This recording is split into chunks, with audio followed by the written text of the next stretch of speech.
Hola amigos, bien, antes de acostarme quiero dar una pequeña reflexión para que quede con ustedes algún pensamiento. Bien, en mi iglesia local, no es algo generalizado, solamente en mi iglesia local, existe un problema de liderazgo. Puede darse en muchas iglesias como sucede también en la mía. Y puede suceder no solamente en la iglesia adventista, sino que puede suceder en cualquier otra iglesia. Porque la iglesia está formada por seres humanos con todas sus tendencias. Y mientras que no estemos en el cielo, las cosas van a ser así. Va a salir a relucir nuestra naturaleza.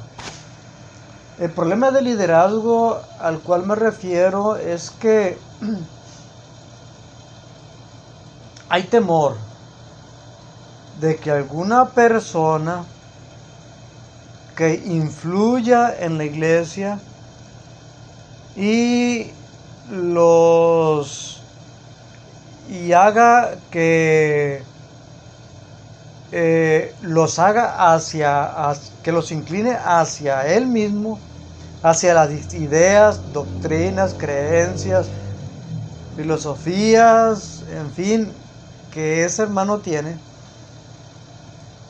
y lo retire de las filosofías, ideas, doctrinas, conocimientos o ignorancia tal vez de lo que los líderes poseen.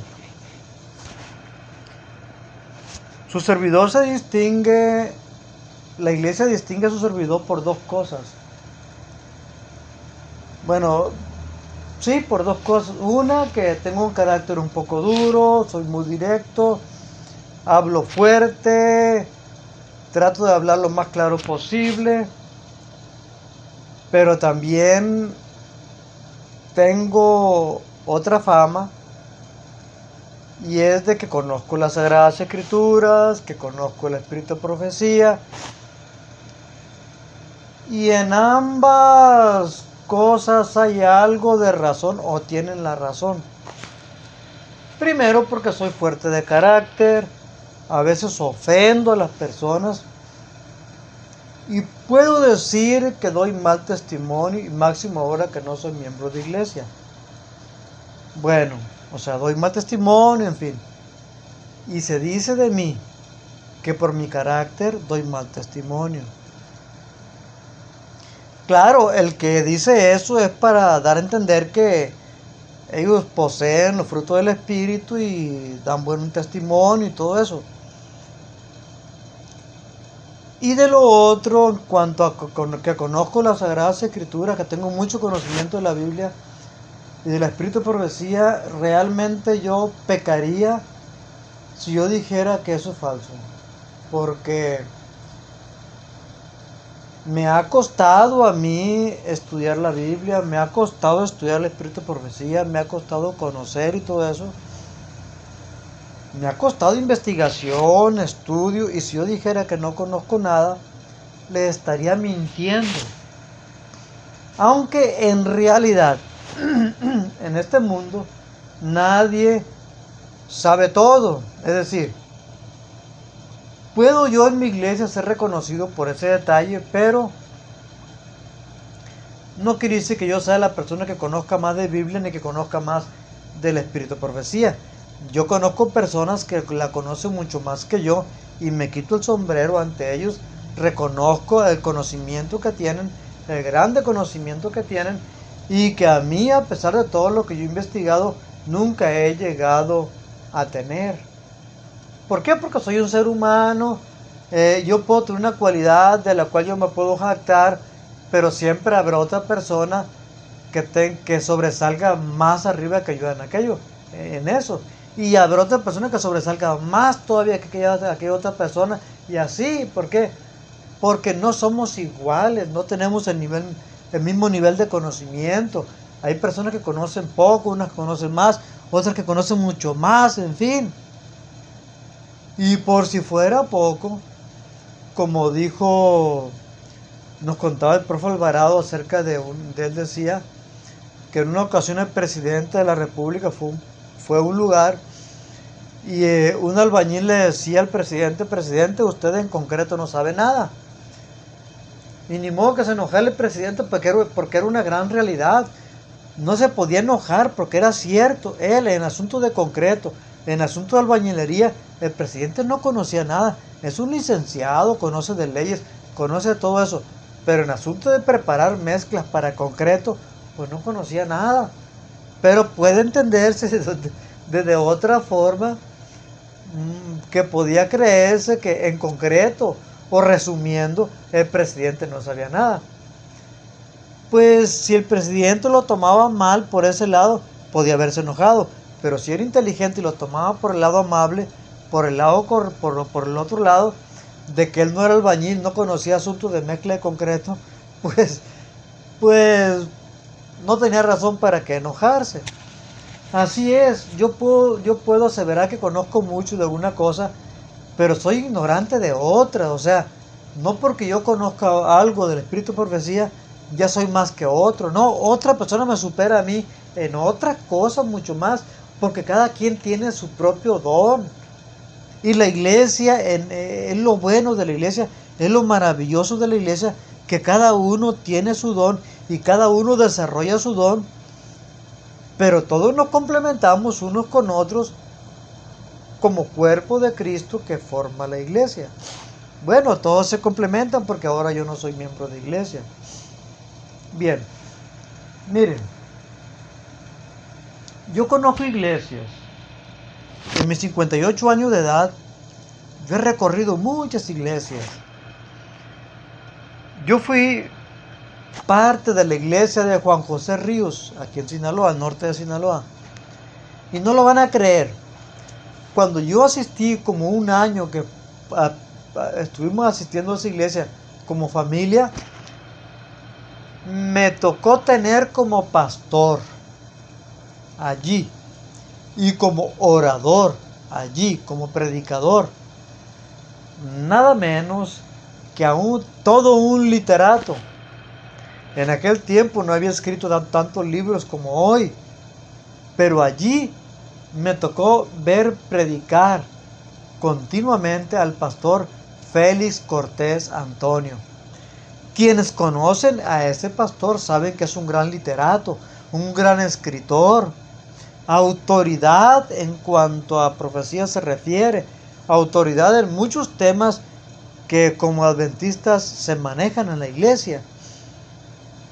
Así es que la iglesia de Juan José Ríos tenía un maestrazo, tenía alguien y le gustaba mucho predicar de profecías, especialmente la de Daniel y la de Apocalipsis.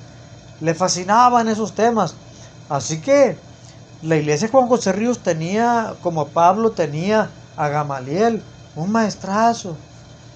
Hay iglesias donde hay tanto conocimiento de la Biblia y del espíritu de profecía que cualquier orador que llega a esa iglesia pues le da miedo. ¿Por qué? Porque sabe que en la iglesia hay intelectuales, hay personas que conocen y que en cualquier momento, si habla una tontería, lo puede callar y decirle: ay, hermano, pastor, anciano o laico que estás predicando allá, está predicando la mentira, está predicando el error, le conviene mejor corregirse, o si no se va a corregir, mejor le conviene bajarse del púlpito. Y así de sencillo. Entonces me tocó ver, por ejemplo, en la ciudad de Los Mochis, la iglesia central. Yo pertenecía a esa iglesia y en una ocasión estuvo el pastor Joel Salazar, el viejo, el grande, y quienes lo conocen saben que no es cualquier pastorcito. O sea, no es un pastorcito, es un pastorzote, es un pastor que tiene una influencia grandísima en la iglesia, un hombre de una palabra muy poderosa y que también es escritor. O sea, un conocedor de las Sagradas Escrituras, un conocedor profundo del espíritu de profecía. Pero le tocó predicar en esa ocasión, tener una serie de conferencias o semana de oración en la iglesia central de Los Mochis. Y en el primer sábado que él predicó, dijo algo que hizo reír a los hermanos de la iglesia. Él dijo, antes de venir para acá, él ya muchos años había predicado también en la ciudad de Los Mochis, como también ha recorrido todo el estado de Sinaloa. Todo el estado de Sinaloa lo ha recorrido. No era la primera vez que iba a Mochis, pero él, para romper el hielo, dijo algo muy importante, muy interesante, que hizo reír a la gente porque entiende la forma como él lo quiso decir.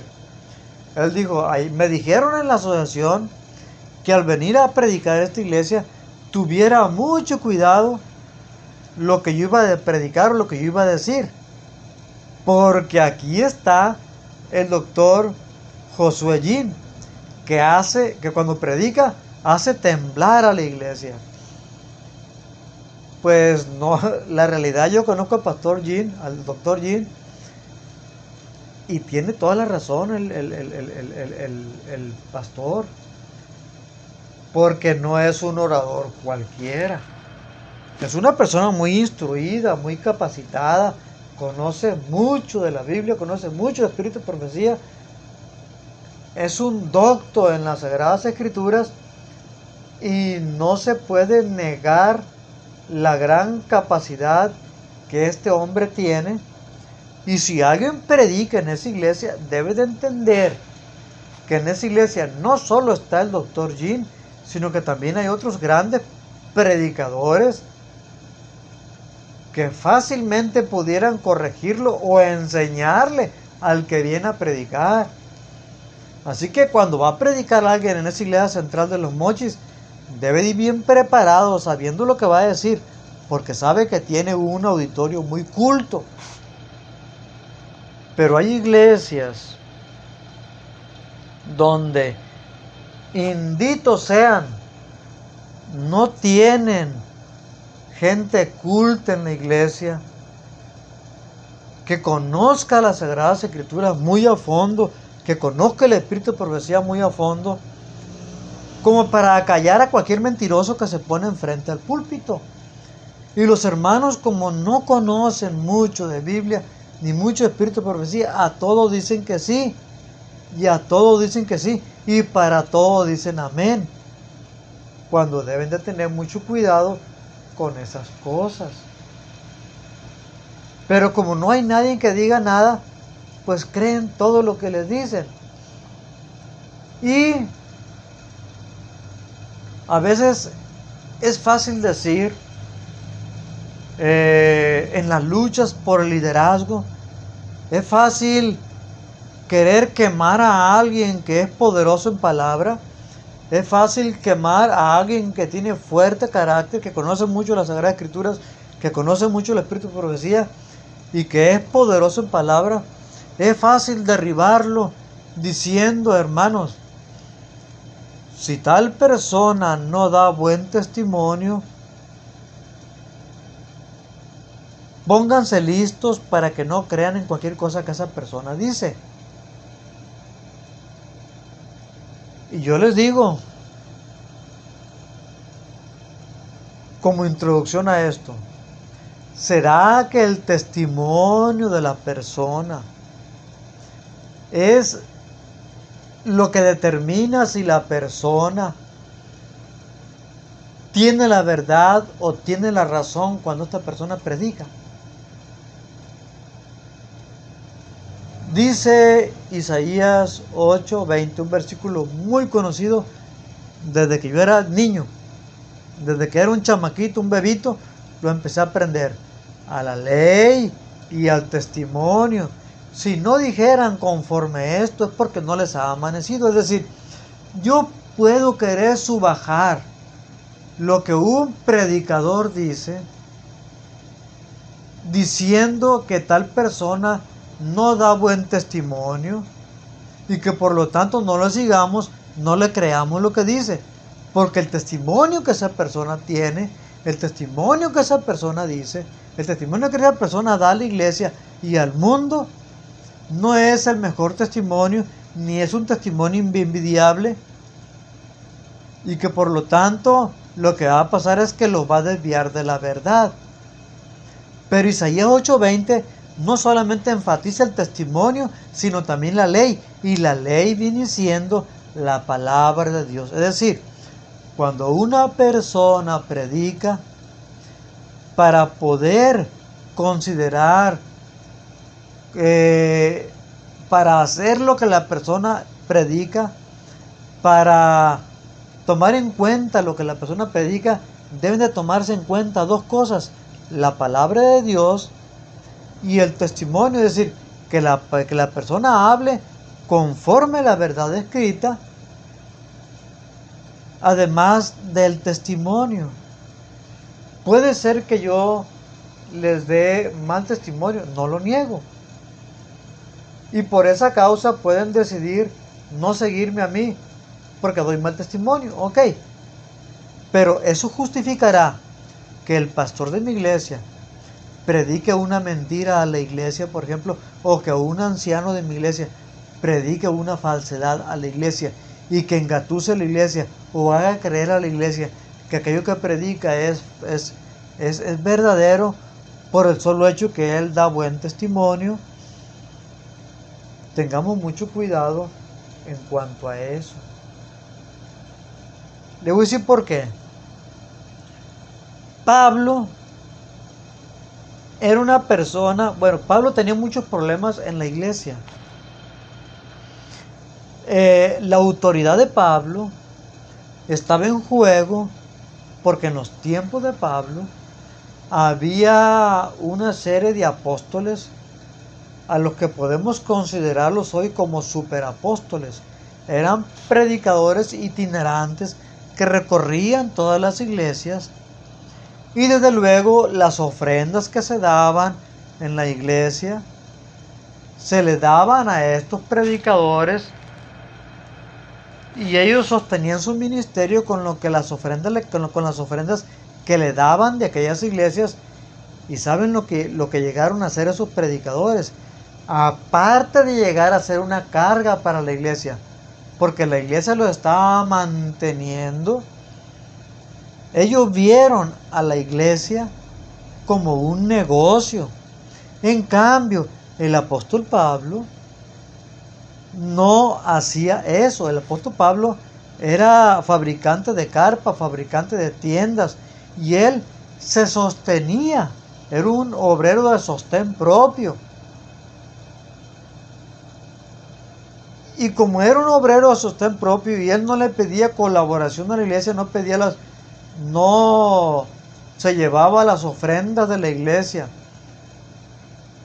para vivir él, para sostenerse él, ni se enriquecía a costa de los hermanos de la iglesia para darse sus lujos él, como lo hacían los que hoy podemos decir superapóstoles, que criticaban el ministerio de Pablo. Pues como aquellos eran muy elocuentes, pues decían que Pablo no era un apóstol certificado, porque no reunía las características que un superapóstol tenía. Bueno, Pablo no siempre hacía alarde, él nunca hacía alarde de su conocimiento a veces.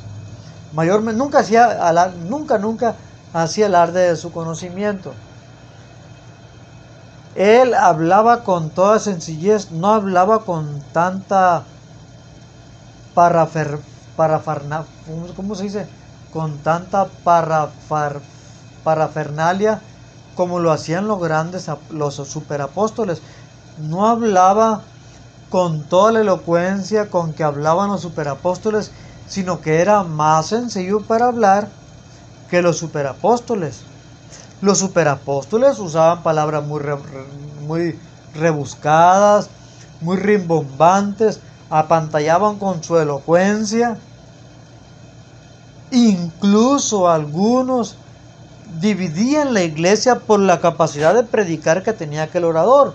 Por eso Pablo les dice que algunos dicen que son de Pedro, que son de Cefas, otros que son de Pablo, y otros que son de Gamaliel, en fin. Pero Pablo dice, yo soy de Cristo.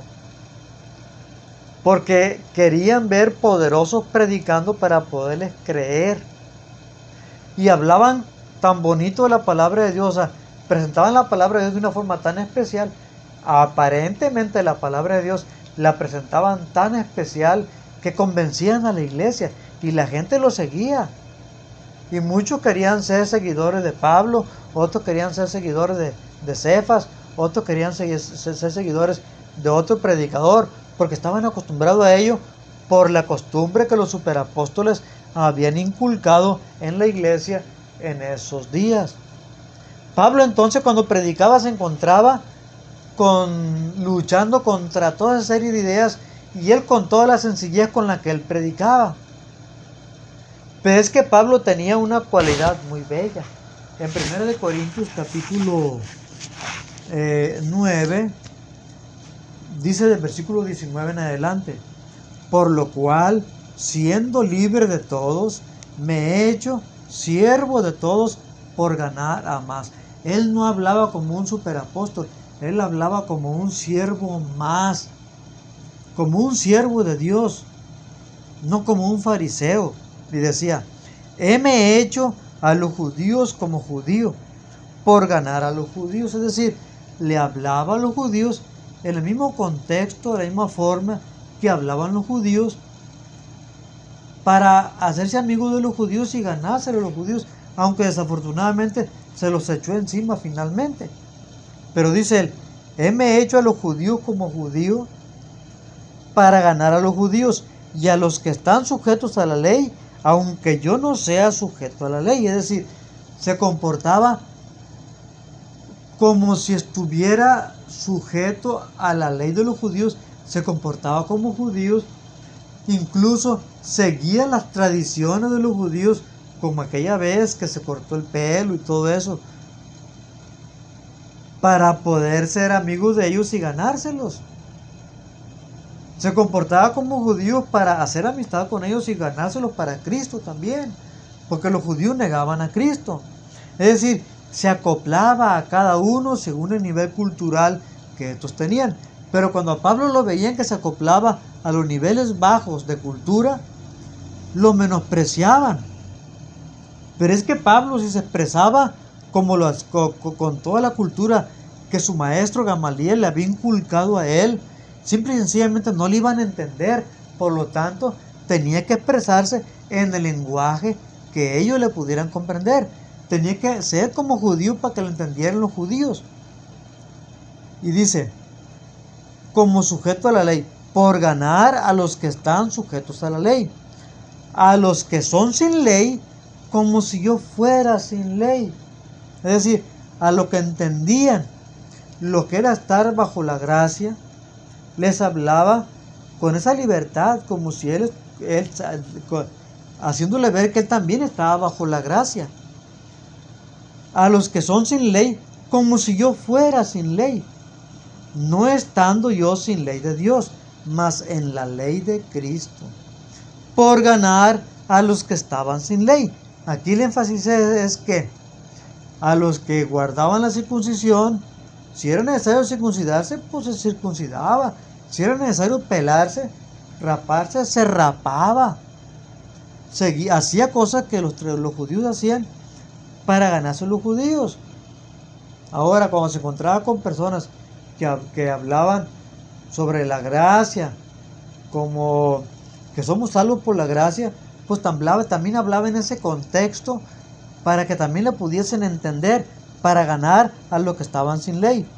Me he hecho a los flacos flaco para ganar a los flacos, a todos me he hecho todo, para que de todo punto salve a algunos.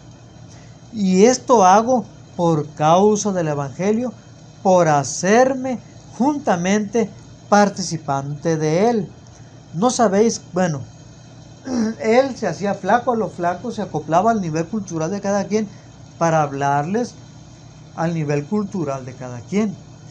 Pero eso no quiere decir que Pablo, cuando le hablaba con sencillez a los que eran sencillos en conocimiento, No quiere decir que Pablo no tuviese un conocimiento tal que no pudiese enfrentarse con los sabios. Tenemos al apóstol Pablo, por ejemplo, cuando él fue a a Atenas, y ustedes saben que la cultura griega era la cultura más grande del mundo en aquel tiempo. En aquel tiempo, en la cultura griega, pues surgieron los grandes sabios, Aristóteles, Platón, Demócrito, y cuántos filósofos surgieron durante la dinastía griega, y era donde toda la cultura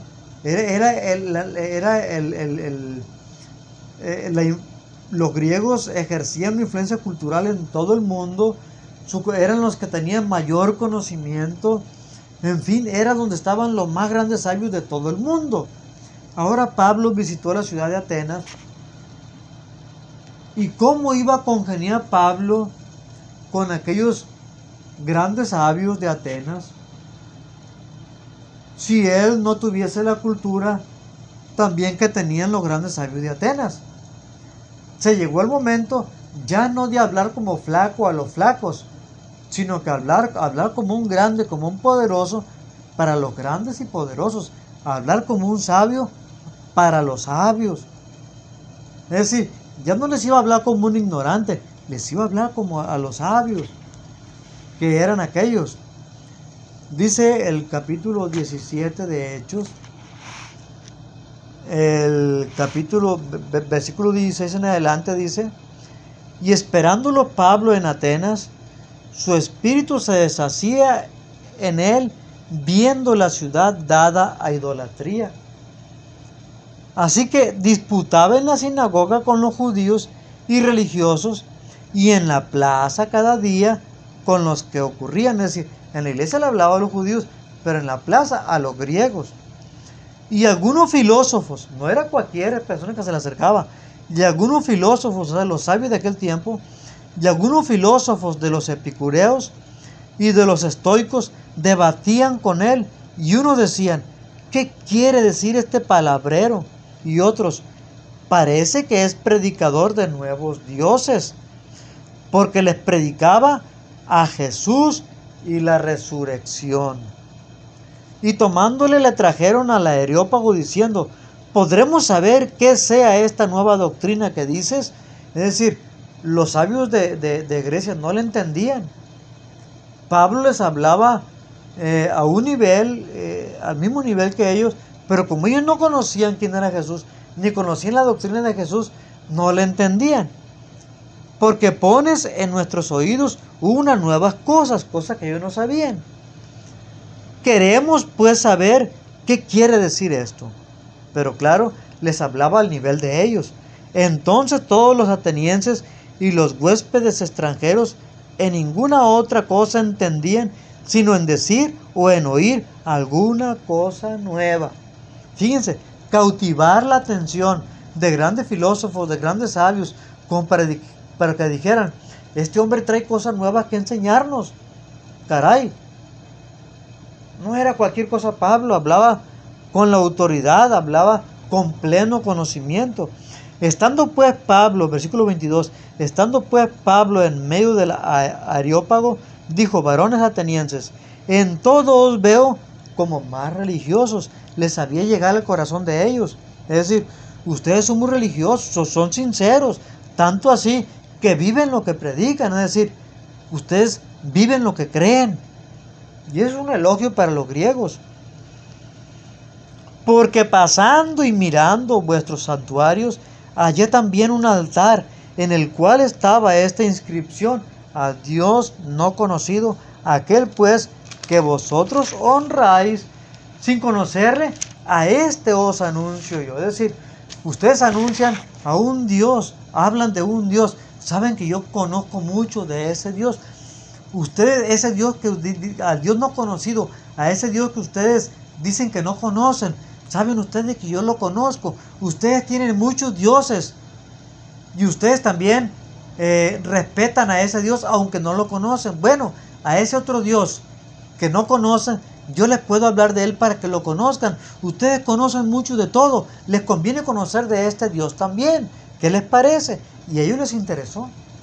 Y dice, el Dios que hizo el mundo y todas las cosas que en él hay, como es Señor del cielo y de la tierra, no habita en templos hechos de manos, templos que ellos le construían a sus dioses. Pero este Dios no habitaba en templos, habitaba en el cielo, su habitación es en el cielo. Y Él quería que ellos pusieran su atención a ese Dios eterno, porque poniendo su atención a ese Dios eterno, al que habitaba en el templo, en el santuario celestial, ellos iban a dejar de adorar a los dioses ajenos y se dedicarían a adorar al Dios eterno. Ni es honrado con mano de hombres y necesitado de algo, pues Él da a todos vida y respiración y todas las cosas. Esta palabra de Pablo impresionó mucho a los atenienses. ¿Por qué? Porque le estaba diciendo que Dios no necesitaba de nada. ¿Qué pasaba con los dioses que adoraban los griegos? Los dioses que adoraban los griegos no tenían poder para todo. Uno era el dios de la fertilidad, otro era el dios de la tierra, tenían dioses de toda clase. Para cada cosa que ellos no podían hacer, tenían un dios de la lluvia, un dios de la fertilidad, dioses para todo. Y Él les dice, ese Dios que ustedes no conocen, no habita aquí, habita en el cielo. No es honrado con manos de hombres, ni tampoco necesita de algo. Es decir, no es como los dioses que ustedes tienen, que tienen límite, que tienen necesidad de algo, que nada más pueden hacer una cosa, pues no pueden hacer todo. El Dios que yo tengo no necesita de nada y tiene poder para hacer todo lo que ustedes quieran pedirle a cualquier otro Dios.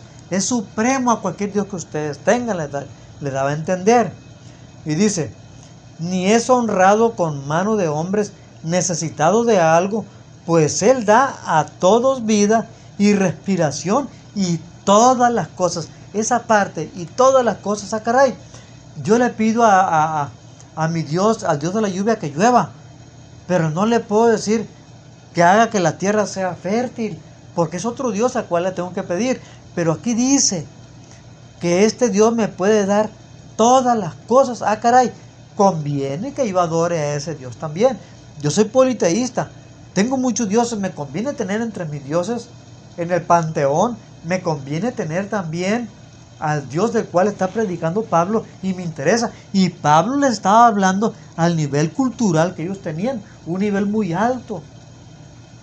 Y entonces ellos se interesaron demasiado. ¿Cómo no? Le estaba hablando en el propio lenguaje de ellos. Le estaba dando a entender que él conocía a fondo la doctrina de ellos, la filosofía de ellos, y le estaba hablando a ese nivel. Y no podían refutar lo que él decía. Y además decía, y de una sangre ha hecho todo el linaje de los hombres para que habitasen sobre toda la faz de la tierra, y les ha prefijado el orden de los tiempos y los términos de la habitación de ellos. Ese Dios, yo dependo de Él, ustedes dependen de Él. Él le va a determinar cuánto tiempo pueden vivir, si van a vivir más tiempo o no. Por lo tanto, les conviene más seguir a este Dios que cualquier otro Dios que ustedes quieran seguir. Para que buscasen, dice, y les ha prefijado el orden de los tiempos y los términos de la habitación de ellos, para que buscasen a Dios, si en alguna manera palpándole hallen, aunque cierto no está lejos de cada uno de nosotros, porque en Él vivimos y nos movemos y somos, como también algunos de vuestros poetas dijeron, porque linaje de este somos también. Caray, le estaba hablando de los términos que los poetas que ellos conocían les hablaban a ellos. Es decir, no solamente conocía la teología de ellos, sino que también conocía la cultura a fondo de ellos, tal que les podía hablar de los grandes poetas que ellos tenían y de las palabras de esos poetas que ellos tenían también, porque los griegos ensalzaban mucho la poesía. Entonces Pablo, cuando le hablaba a ellos, les hablaba con todo el conocimiento que su maestro Gamaliel le había dado, pero cuando le hablaba a los judíos, le tenía que hablar como judío. Cuando hablaba a los que no tenían mucho conocimiento, les tenía que hablar con palabras sencillas, que no expresaban tanto conocimiento. El mismo apóstol Pedro reconocía el gran conocimiento que el apóstol Pablo tenía.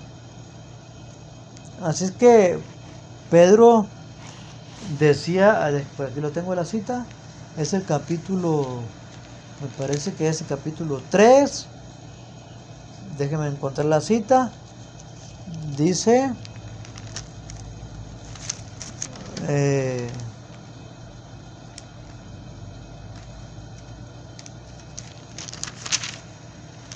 a ver, segunda de Pedro,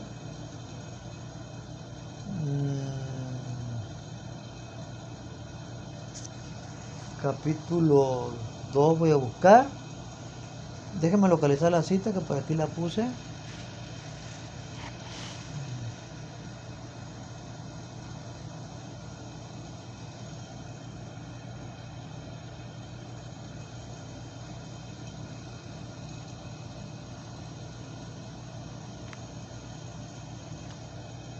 Se me está escapando.